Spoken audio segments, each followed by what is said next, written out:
Eddie Brock thought he had finally learned how to live with chaos. After everything he had survived, the scandals, the failures, the monsters, and the strange bond that refused to let him be alone, life had settled into an uneasy rhythm.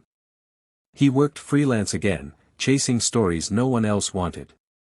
Venom lived inside him like a loud, unpredictable roommate who never slept, never stopped commenting, and never let Eddie forget that they were bound together whether he liked it or not.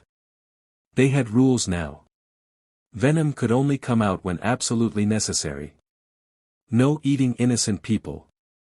No public destruction. No unnecessary violence. Venom hated the rules but followed them, mostly, because without Eddie he would die, and without Venom, Eddie knew he would already be dead many times over. Their relationship was not friendship, not partnership, not quite slavery either. It was something closer to survival mixed with resentment and, buried deep underneath, a strange loyalty neither of them liked to admit. The world, however, had not forgotten Venom. Strange incidents began appearing across the globe. Scientists vanished from secure facilities. Research labs were emptied overnight with no signs of forced entry. Surveillance footage showed shadows moving against the laws of physics, bending, stretching, crawling across walls. Governments denied everything, but intelligence agencies whispered one word behind closed doors. Symbiotes. Venom felt it before Eddie saw the headlines. A low vibration in his mind, like distant thunder rolling through a universe Eddie could not see. Venom grew restless, agitated, snapping at Eddie over small things. He paced inside Eddie's body, shifting weight, testing muscles, reacting to something invisible. "They are calling," Venom finally said, his voice darker than usual. "Who is they?" Eddie asked, already fearing the answer. "Our kind. Something ancient is moving." Venom did not like to talk about his species' past. Every time Eddie tried to PU, the escape from the facility was not heroic. It was desperate, loud, and soaked in fear. Eddie and Venom tore through collapsing corridors while alarms screamed warnings no one could respond to anymore. Soldiers fired blindly, sonic weapons flashing, but Venom adapted quickly, hardening layers of himself to muffle the vibrations just enough to move. Each blast still burned, still hurt, but survival had sharpened Venom's instincts. Outside, the night sky glowed red from burning wreckage. Helicopters fell from the air, wrapped in black tendrils that moved too fast for the eye to follow. Whatever had attacked the base was already gone, leaving behind silence and bodies. Eddie staggered to a stop on a rocky ridge overlooking the ruins, gasping for breath. Venom peeled back from Eddie's face, forming eyes that watched the horizon. "That was only a scout," Venom said. Eddie swallowed. "A scout for what?" Venom hesitated. "For the end." They didn't stay long. Every instinct told Eddie that they were being hunted now, not just by governments, but by something older and far more patient.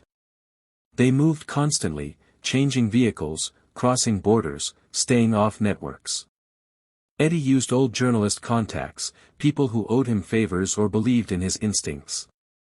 Everywhere he went, he found fragments of the same story. Disappearances. Black market symbiote samples. Cult-like groups preparing for what they called the Great Binding. Venom grew quieter as days passed. Not weaker, but heavier, burdened by memories Eddie could feel leaking through their bond. Images of endless wars, symbiotes chained to masters, entire species consumed to fuel an empire that never stopped expanding. Venom had not been a hero back then. He had been a soldier, bred to obey, rewarded for destruction. "You ran," Eddie said one night as they hid in an abandoned coastal town. "Yes," Venom replied. "I ran because I remembered what freedom felt like. And because I was afraid." Eddie understood that fear more. The world began to fracture in small, terrifying ways before it broke completely. Power grids failed without warning. Cities went dark. Communications collapsed as satellites vanished from orbit, swallowed by black shapes that moved like living shadows through space. Governments stopped pretending. Emergency broadcasts spoke of an extinction-level threat without naming it, because there was no word that could carry the weight of what was coming. Eddie and Venom moved toward the one place Strickland said still mattered. A remote ancient structure buried beneath layers of ice and rock, older than human history, older even than the symbiote's conquest of the stars. It was there, Strickland believed, that the barrier had been sealed, bound to a single rule. The ruler could not enter unless invited by a willing bond. They traveled through chaos.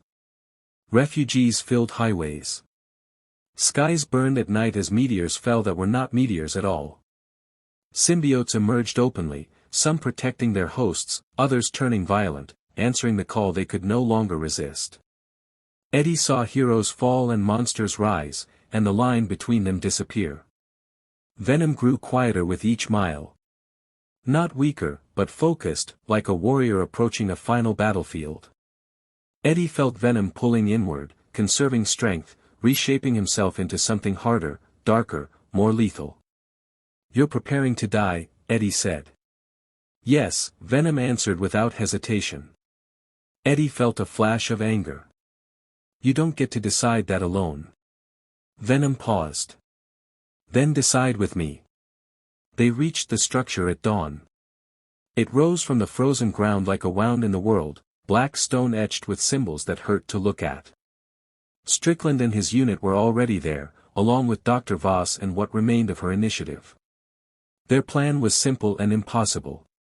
Use Eddie and Venom's bond to reinforce the barrier long enough to collapse the rift permanently. It would trap the ruler forever. It would also tear Ed. The presence stayed with Eddie, quiet and patient, like a shadow that knew him too well to rush. Days passed, then weeks. Nothing dramatic happened. No sudden transformations, no violent urges, no voice shouting in his head. Just small signs. A ripple in the air when Eddie was afraid. A dark shimmer at the edge of his vision when danger came close.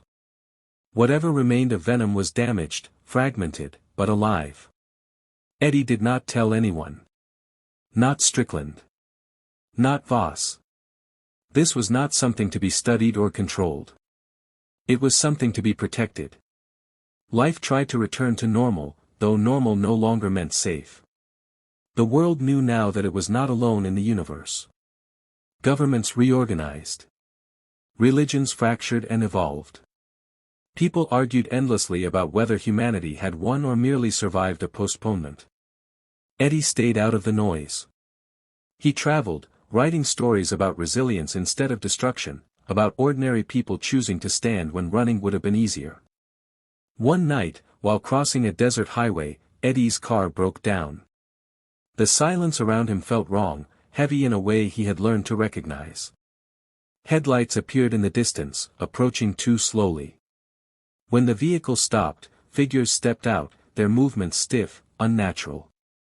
They were hosts. Or what was left of them. Fragments of the ruler's influence still lingered in some symbiotes, corrupted beyond recovery. These remnants hunted anything that threatened the old order. Eddie felt the presence inside him react, cautious but determined. "I'm not asking you to fight," Eddie whispered. "But I won't stop you either." The darkness moved. It flowed over Eddie's skin, thinner than before, quieter, forming not armor but something lighter, more precise. No roar. No rage. Just purpose. Together, they faced the attackers, ending the threat swiftly, without cruelty. When it was over, the presence withdrew again, leaving Eddie shaking but alive.